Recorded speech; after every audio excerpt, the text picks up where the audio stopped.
La pensée commune, quand elle s'arrête à l'idée de création, ne va guère au-delà de l'image que nous apporte l'expérience humaine, celle d'un ouvrier qui fabrique un outil.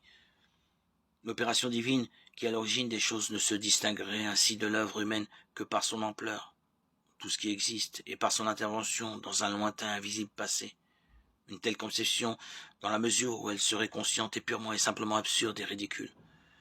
La création ne peut se situer dans le temps, puisque le temps commence avec l'existence même des choses.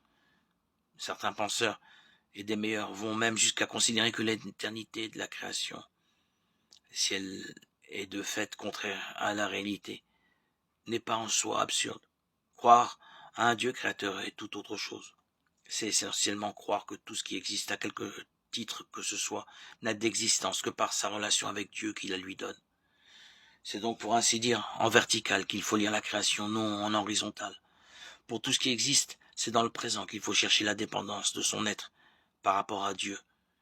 Rien ne fait mieux entendre ce que nous dit la foi que tel ou tel de ceux qui ont vécu cette foi en plénitude.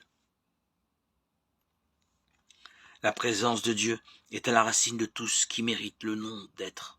Tel est le dernier mot de la création.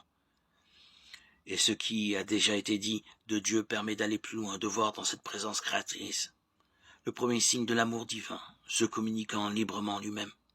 Quelle que soit la façon dont la science ou l'histoire sont amenées à concevoir et à se représenter le développement du monde, qu'on soit plus porté à y voir une réalisation qui a dès l'abord toute sa perfection, ou bien le déroulement d'un plan progressif, il est bien clair que la foi en la création, pourvu qu'on l'entende correctement, reste en soi indifférente à ces hypothèses, et même